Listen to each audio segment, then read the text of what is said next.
La tierra a finales del Devónico había sido ocupada por las primeras plantas, primero los musgos y hepáticas, después los helechos. Estos últimos se reproducían con gran velocidad, dando lugar a muchas formas de distintos tamaños. Algunos grupos abundantes de helechos eran los calamites, que se cree que eran verdaderos gigantes, similares a la actual cola de caballo o equisetos, pero que alcanzaba varios metros de altura. También los lepidodendron, cuyo nombre significa escamas como lenguas. Su nombre hace referencia a la apariencia escamosa del tronco. Realmente no son escamas, sino que se trata de las cicatrices de las hojas, que al madurar se rompían y caían al suelo, dejando esa impresión en la corteza. Algo similar a lo que ocurre con las palmeras, aunque estas dos plantas no están en ningún caso emparentadas. Se trata de una coincidencia, un fenómeno de convergencia evolutiva.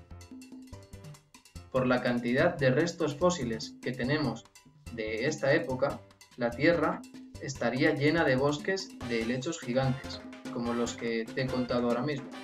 Pero lo realmente interesante para esta historia que te voy a contar son las lignofitas. También se trata de helechos gigantes, pero que tras una mutación empezaron a producir lignina. La lignina es una sustancia que hace que las paredes celulares de las plantas se hagan muy resistentes y duras. Es la que hace que un tallo verde se convierta en madera. Actualmente todos los árboles tienen lignina, pero antes de las lignofitas no existía esta sustancia, por lo que si bien esos antiguos helechos podían llegar a hacerse muy altos, sus troncos no eran muy resistentes. Los grandes bosques de helechos gigantes del Devónico eran posibles gracias a las abundantes lluvias que había durante este periodo y también a la buena temperatura que hacía.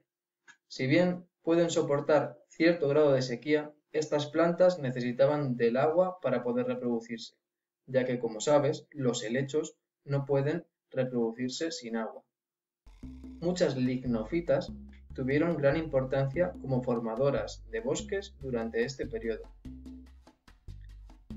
Las cosas se iban a poner feas para estos vegetales, ya que unos millones de años después, durante el periodo de tiempo conocido como Carbonífero, los continentes empiezan a unirse, formando el supercontinente Pangea.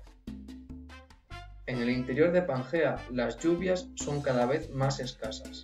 El aire húmedo procedente de los mares no penetra en el interior, dejando grandes zonas de la Tierra sumidas en la sequía. En este ambiente cada vez más seco es donde evolucionaron los primeros reptiles, y también en este escenario es donde las lignofitas darán lugar a las plantas actuales, en una serie de cambios que te cuento ahora. Presta atención. Puesto que las lluvias no eran tan habituales, soltar los gametos al agua no era en absoluto una buena idea. Algunos ejemplares, tras desarrollar el esporofito, no expulsaban las esporas al medio, sino que las mantenían guardadas dentro de los esporangios. Estas plantas, deformes e inadecuadas para la vida en la húmeda jungla, tenían una oportunidad en las zonas áridas del interior de Pangea. El gametofito, que en los helechos ya era considerablemente más pequeño que el esporofito, encogió aún más. El gametofito femenino quedó encerrado en el interior de las hojas de las plantas, formando un ovario. En cambio, el gametofito masculino se hizo aún más pequeño y se recubrió de ceras, haciéndose impermeable. Desde ese momento, este gametofito se conoce como polen. Al ser tan pequeño, el grano de polen que contiene los espermatozoides podría ser movido por el viento, y así fue como estas antiguas plantas se independizaron del agua para la reproducción. Ahora también podían usar el viento, algo mucho más frecuente en el secarral que se estaba convirtiendo el interior de Pangea. Una vez el grano de polen llegaba al ovario de las hojas donde se encontraba el óvulo, soltaba los espermatozoides y allí mismo, dentro de la planta, se producía la fecundación. Podrías pensar que ya se ha terminado la clase de hoy, pero aún nos queda algo. Resulta que el transporte del polen de una planta a otra se ve favorecido por el viento seco, pero tras la fecundación, el desarrollo del nuevo cigoto no iba a ser posible si no había agua. Las plantas necesitaban proteger al embrión hasta la llegada de la próxima lluvia. Por supuesto, ellas no eran conscientes de esto, pero dado los millones y millones de plantas que vivían en la zona, solo era cuestión de tiempo que alguna desarrollara una deformidad en el cigoto que le otorgara una protección, y tiempo había mucho. Algunas de estas primitivas plantas recubrieron el cigoto con una capa protectora. Fue el origen de la semilla.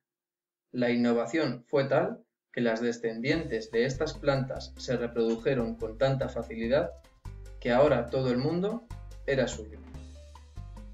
Con el paso del tiempo, estas plantas desarrollaron algunas adaptaciones sobre sus semillas, como por ejemplo, cargarlas con una reserva de nutrientes, rodearlas de duras cápsulas para evitar ser comidas por depredadores, o dotarlas de mecanismos para mejorar su transporte hasta lugares alejados. Las plantas, con estas dos innovaciones, el grano de polen y la semilla, se consiguieron independizar del agua, pudiendo llegar hasta las zonas altas de las montañas y las zonas más secas del interior. Estas plantas ahora dejan de llamarse lignofitas, plantas con madera, y ahora les vamos a llamar espermatofitas, que significa plantas con semillas. Del antiguamente variado grupo de lignofitas, solo han preservado las espermatofitas. No se sabe muy bien cuál ha sido la causa de la extinción, pero lo que está muy claro es que las plantas con semilla colonizaron hasta el último rincón del planeta. Esto ha sido todo por hoy. Seguro que quieres conocer cómo llegaron al planeta las plantas con las que convivimos, de las que nos alimentamos y las que producen el oxígeno que respiramos. Por eso, no te pierdas la próxima clase. Si te ha gustado, dale a like, suscríbete y comparte con aquellas personas a las que creas que le puede interesar. Un saludo y hasta la próxima.